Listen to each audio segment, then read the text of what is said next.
Mark P. Otten back with you. Okay, this is your multiple group model lesson. This is when you have like a structural equation model and then you're like, this isn't enough for me. I want to split my structural equation model into one for men and one for women, or one for Democrats and one for Republicans.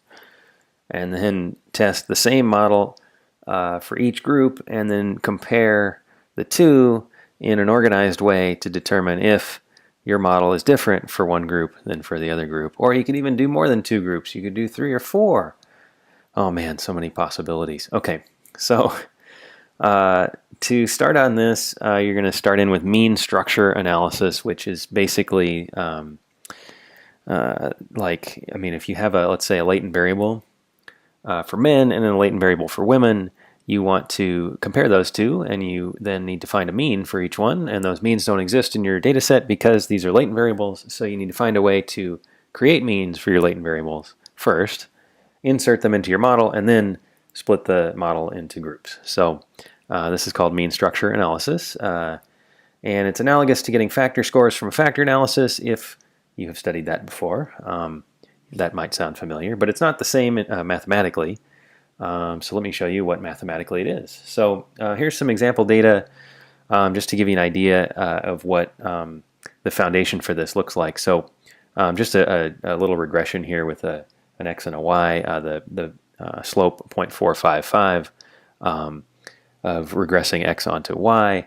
Well, you can actually get means out of this regression equation, and so like if you turn this around and have a formula for a, there a being the intercept, it's actually equal to the mean of y minus the slope of the regression equation multiplied by the mean of x. So maybe you didn't know that. I don't know. There's like a couple different algebraic equivalent ways of getting a for this basic regression equation. But this illustrates that, okay, so a equals 20 here, but then that value comes from, you can get that value from the mean of y, which is 25, and the mean of x, which is 11.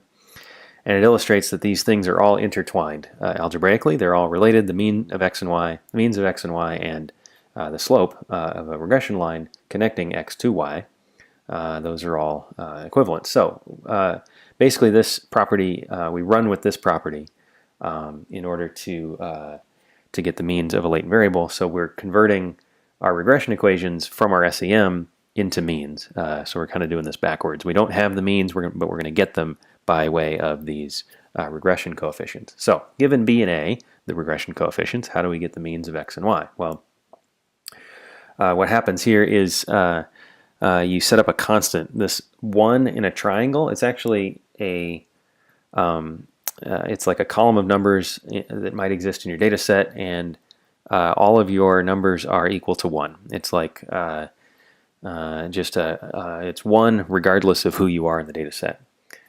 So this is represented by a triangle. It's really a measured variable, but it's not actually measured, right? You're just putting in 1 for everybody into your data set, and you can actually get something from this. So if you set up x, so the original regression here is that x is predicting y.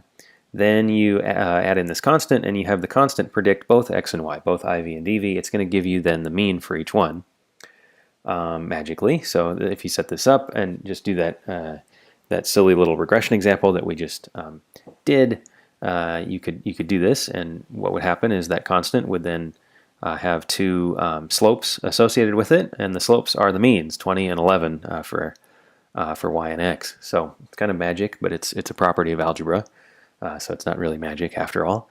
And this is a little bit more on the math behind it. Again, this just gives you a little bit of context of why this works. You see the constant column added in there.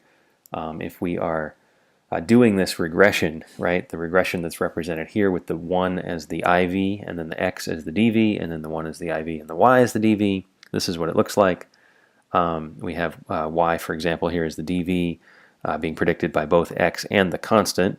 The constant is just 1, and so then when we work this out, b2 ends up being just 20, which is the mean for y. And so that's how it comes out here. Also, then if If you just have x, this is the first leg of the set of regressions here with the constant predicting x as the dv, then you just have a slope value multiplied by a constant, and if that constant is just 1, then the slope just comes out to be 11, which is the mean of x. And why is that? Well, conceptually, if we're predicting something by a constant, that constant tells us nothing about what we're predicting, right? The constant is just there. It's 1 no matter what. It doesn't unrelated to the dv, right? So then conceptually, well, that constant tells us nothing, but we're trying to make a guess at the dv anyway because we're trying to predict it, right? Conceptually, we're trying to predict something with no information. So if we're predicting something with no information, what's our best guess? The mean. So that's the concept behind it. So hopefully that made a little bit of sense as we go along. You can always go back and look through these notes later if you want to get a little bit more, let this sink in a little bit more. But meanwhile, we're going to apply this to SEM, and in practice, you don't necessarily need to understand that concept, that algebra that I just showed you in great with great depth to your knowledge, if you know how to apply it when you're running this through R to get your multiple group solution. So again, the whole purpose here is now we're going to be splitting our SEM. We're going to do one for the first group, let's say male, and one for the second group, let's say female.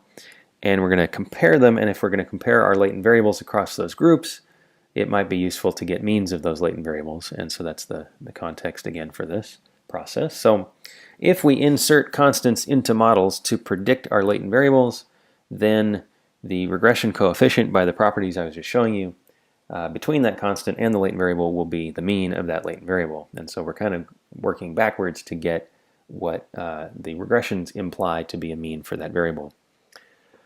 So that's what we mean when we say adding a mean structure. We also have to adjust our degrees of freedom calculation accordingly, right? Because we're adding in another regression coefficient for each latent variable, which is another parameter to be estimated. So you take your degrees of freedom formula here from before, and then, like I said, since you're adding in a mean for each one, you're adding in a little bit here. So the number of data points is the same, and then you add in number of means, where again p, so the p times p plus 1 over 2 you might have seen before from the previous lesson. So all right, so adding in our means here, and Jody Ullman says, well, why do we do this? We do this so that we can typically get in the context of a multiple group model, so we can get means for those two groups as I've been mentioning. So this is estimation and comparison of an SEM across 2 or more samples. And so, for instance, we can compare them across men and women to see if there are gender differences, and not just gender differences, but gender differences in each individual parameter as part of our model. I mean, we can really break this down, and so we're going to see this in all its glory here in the rest of this video. Because you could compare means, but you could also compare factor loadings. You can compare regression coefficients to see if these individual values are different across groups. So it's pretty cool to be able to compare groups in such detail.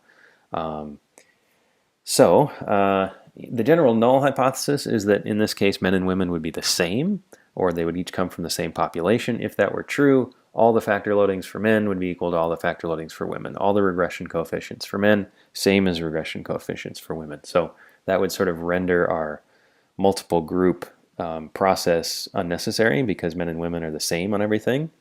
That would be the null hypothesis. The alternative is that there are differences. And so we'll see that play out here in a minute. The simple version of this, instead of doing the whole model for men, the whole model for women, is to just add gender into your model. And you might do this if you have like a smaller sample size or something. So imagine you have a model like this, and you are running the whole thing for men, and then the whole thing over again for women. Well, you need to kind of like have sufficient sample size in both groups, sufficient men and sufficient women, both, in order to support such an SEM. So the sample size requirements for such a model are kind of like doubled in some sense if you have two groups, because you need SEM-worthy sample size in one group and also an SEM-worthy sample size in another group. So the lazy person's way to do this, or the person with a small sample size way to do this, is to add in that gender variable in a box. It's just sitting there without there's no hypothesis regarding gender, but you put it in the model. So you type it into your R syntax, but you don't have it connected to anything in terms of prediction. And then I've got the 1 in there as well to assess basketball performance, which is the mean there. So what did I do? I've left gender sitting there by itself, lonely, with no arrows connecting it to anything. If we do this, it won't affect your model, but what it will do is show up in the LM test. So if the LM test is in your syntax, what that will do is it will check for paths that should be added to your model, right? And if gender is sitting there, the LM test will account for that. It will add gender into the list of possible options to be added. And so then if it is, then you can look and be like, oh, gender is correlated with cognitive anxiety. Okay, so let's put it in there. And so then you can do that. So then gender becomes like a kind of like a covariate or a confound that is now accounted for in your model, but it's not allowing you to compare directly the different factor loadings across genders, the different regression coefficients across genders. So that's the next frontier of a multiple group model. Like I said, if you don't want to do the big multiple group model, you can just do this. If your sample size isn't all that big, you can leave gender in there and see what happens with the LM test. Okay, but suppose you're not lazy and suppose you have gigantic samples to work with. What do you do? Okay, so let's see. Let's check it out. The models are tested in one run, and so then you just don't. So there's this thing called constraints that we talk about, and we're going to talk about in this video from here on out. Constraining means that you are forcing, let's say, a factor loading for men to be equal to a factor loading for women in the same position in that model, or it's a regression coefficient. You're forcing a regression coefficient for men to be equivalent or equal to a regression coefficient in the same position in the model for women. And so like if let's say one factor loading is 0.7 for men and it's 0.68 for women, well then if you force them to be equal, then the model's going to be like, yeah, that's okay. They're pretty much the same. So why not? Let's constrain them to be equal. We're reducing our number of parameters that we're estimating. There's no significant loss of fit. Okay, so let's constrain those. But then suppose the next factor loading is 0.95 for men and 0.34 for women, and you try to constrain those together, the computer's going to be like, whoa, hold on, those are really different. And so a constraint in that situation is going to not make sense, and so that's an indication that men and women are different in some way and that the multiple group model is justified. So adding these constraints is something that is done in an organized way, and we'll see that play out here. But we start with an unconstrained multiple group model, meaning that we're allowing men and women to be different on every parameter, and that serves as a baseline model for comparison. So we then sort of restrict things or constrain them to be equal in this process, and we see what happens, and we see just how different men and women are, or how much the same men and women are in the process. So when I'm talking about like before and after and like looking to see if the fit changes, this might sound familiar from when I've talked about the LM and WALD tests in the past. We're sort of making post hoc changes and checking before and after to see what happens. This is constraining things to be equal and checking things before and afterwards to see if they've changed. And if we're checking things before and after, we are doing a chi-square difference test, or we're just looking at the chi-square before the constraint was made and after the constraint was made. And if you make the model worse, that is your model chi-square is there's a significant change there, then you're seeing the model get worse, and so you should not put that constraint in there. And that's the test that we'll talk about here at each step. So if it is significant, then the LM test is run in this scenario also. The LM test in this case is examined to locate the specific parameters that are different across groups. So you'll see this play out. Let me show you the process here. These parameters are estimated separately each time, and so you can either constrain something or release it from a constraint. Let's again see this play out. All right, so let's go to our example. In a specific order, we're going to constrain some things here. So this is our example with basketball performance. cognitive, somatic anxiety, and self-confidence as our predictors. Okay, so what's the first thing we constrain? So first of all, we leave everything unconstrained. We're like, all right, men and women are allowed to be different. So let's see how realistic that is. And so then the first thing that we constrain is the factor loadings. We're going to say, okay, well, maybe their regression coefficients, maybe their other things are different, but the factor loadings, the way the factors are defined, is the same for men and women. So maybe there's some theory on this. Maybe like in the past, your scale has been factor analyzed, and in that publication, there was a mixed group. There was both men and women.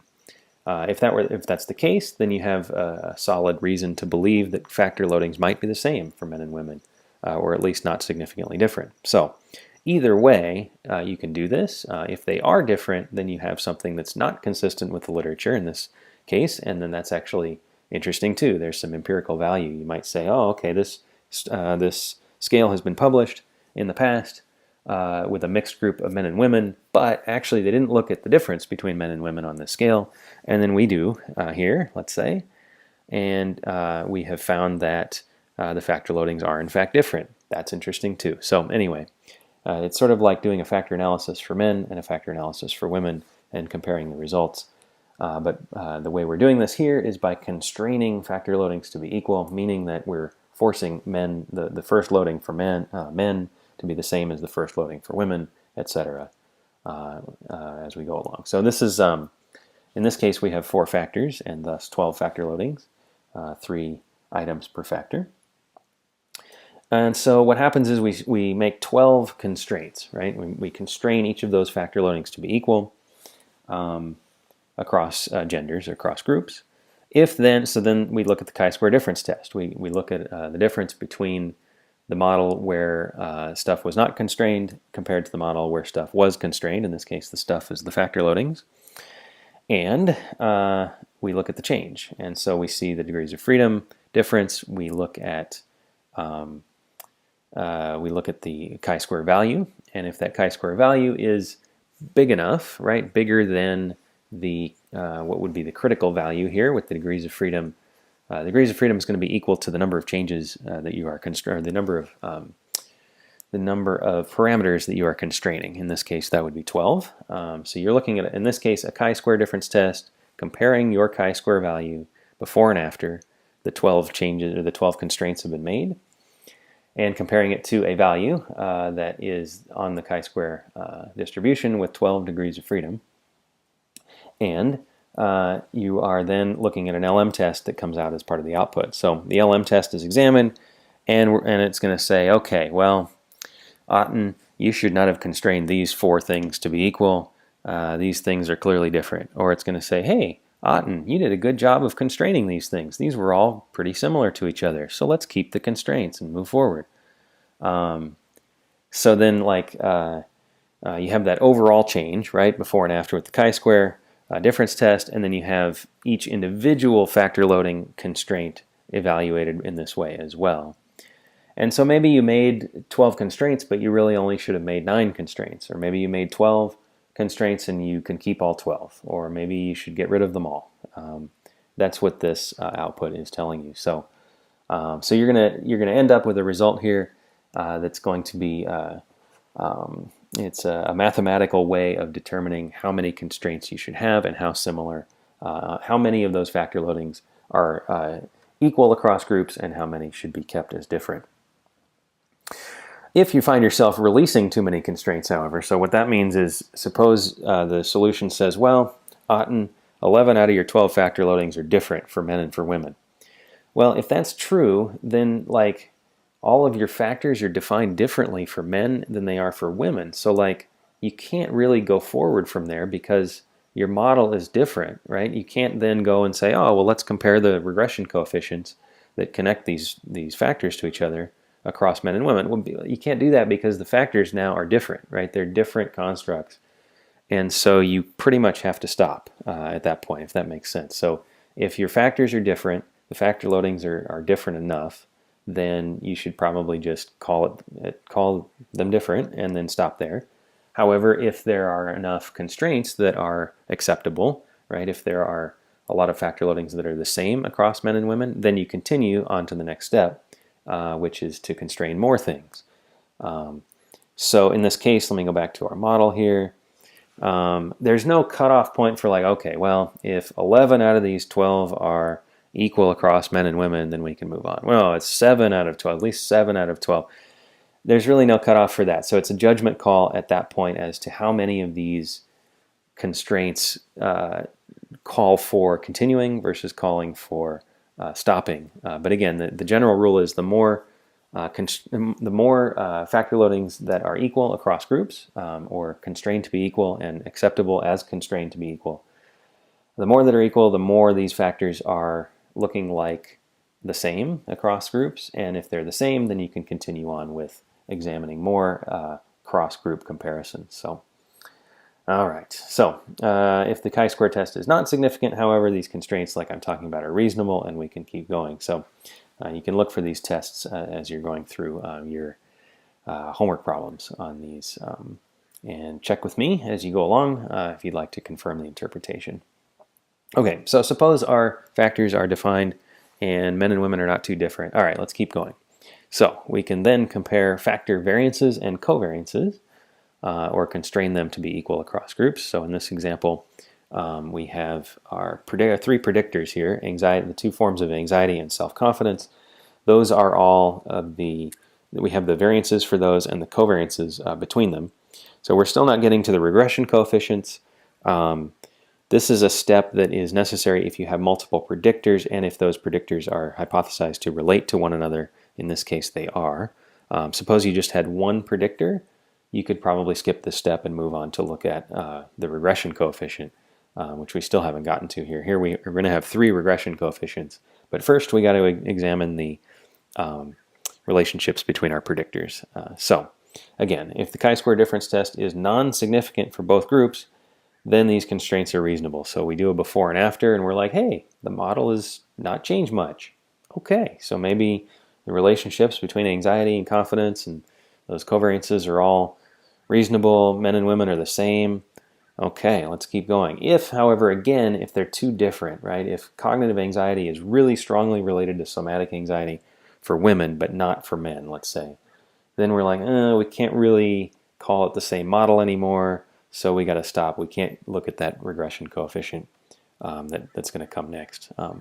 But I got to run through the process here for you. So suppose men and women are the same. Suppose those constraints are accepted. Okay, so let's keep going. Then finally we can look at the regression coefficient. And in this case there are three. The cognitive anxiety, self-confidence, and somatic anxiety. IVs all predicting basketball performance. Then we can look at those and in relation to basketball performance, and we can finally get to that mean that we have in there too, which is the mean for basketball performance, and maybe look at that across gender as well. Okay, again, if the chi-square difference test is not significant, these constraints are so at this point we're like, man, okay, so men and women are the same on factor loadings, they're the same on covariances between IVs, they're the same on regression coefficients, so maybe this multiple group model isn't really necessary. Maybe men and women are the same on everything and we can just go back to a regular full model with both genders included. That's what I would think if we could keep going at this point. But if this was, let's say it was the same up to this point and then the regression coefficients were different, that would be interesting too, because then we'd have factors that are similar across groups. We have relationships between IVs that are similar across groups, but then the prediction, which is oftentimes the most interesting part of such a model, the regression coefficients, those are different. If those are different, but everything else is the same, that's cool too. So there's a lot of different possibilities, different scenarios that might be possible when you're doing a multiple group model. Usually you want to go in with some expectation, right? We're still operating by the scientific method, so maybe for each of these steps you have an expectation like, hey, there is a prior study that shows that factor loadings are the same across men and women, or maybe men and women were both included in the development of the scale, so we expect that to be the same. But the rest of it maybe not. Maybe the relationships between variables are different. Maybe anxiety influences performance more for men than for women or something like that. So let the theory guide you in this process, and you can make predictions about each step. The last one is the one that is least realistic. This is like everything has already been shown to be the same. Factor loadings, covariances, regression coefficients. Now we're constraining residual variances to be equal. Oh man, those are the errors on the side. That's a lot of constraints. That's like, man, men and women are identical in every way. So what does Jody Ullman say about this? Constraining the residual variances is extremely stringent and not often tested. So in real life, we can stop at step 3. Even if everything is the same, we can probably stop there and just say, hey, our multiple group model was a foul idea. Men and women are the same. Let's go back and just put them all into one pot and measure the overall model at that point. Okay, so that's your introduction to multiple group models. I will stop there.